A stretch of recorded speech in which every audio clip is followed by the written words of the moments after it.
salıdı. Bu da şu aile hayatında Allah zikir kılıyorsun.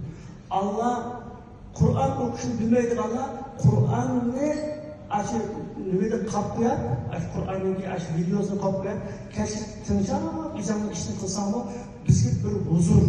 Hatta evroya ayarlar, aşı hemen Kur'an'ı tınşak verse, o bala aynen Kur'an'ın suyduğun toğulduğun bu ilmi tecrübeler var bu toğuluzda.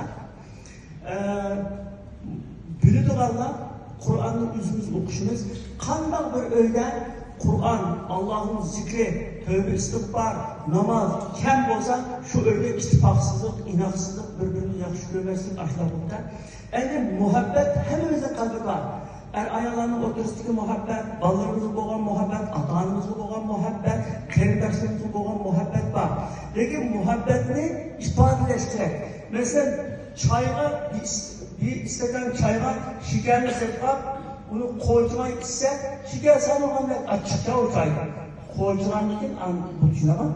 Yani ifadelenmeyen muhabbet,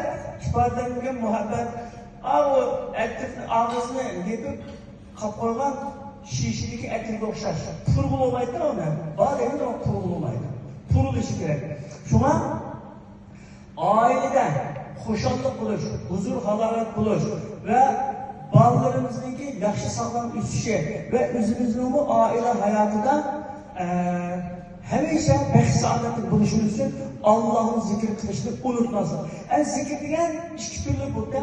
Biri Subhanallah, Elhamdülillah, Allahu Ekber, dep Kur'an'ı koş, Allah'ın türlüyle zikir kılışın.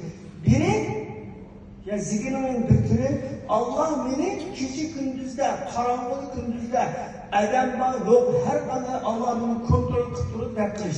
Neyli dünyalık işin olsun, neyli ahiretlik işin olsun, Allah beni kontrol kıttırdı diyen itikadla işitmiş, Allah'ın zikri kılmanlar şu. İki türlük zikir.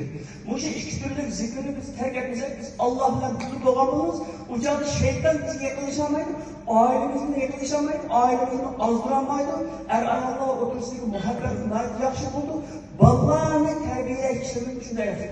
Eğer Allah'ın yaratmış kararında, onun orunu şeytan alırdı. Mesela bir istikamda, İstikamda kim su olsa, onun tüpüsüne su koysa, o su istikamda kimeysen ekmek düşünemem, şunu olsun. Bizim kalbimiz istikam olacak. Kalbimizde Allah'ın muhabbeti, Allah'ın itikadı, yani Allah'ın muhabbeti, Allah'ın olan ihlas ve Allah'ın zikrinden doldursa kalbimizde, onunla başka gayri nesle, şeytanın vesveseleri, yamanlığına girmeyin. Eğer bizim kalbimiz hali kalsa, boş kazandak, yani boş istikamda, kuruk istikamda kalsa, bunu her kamerle zikirdir.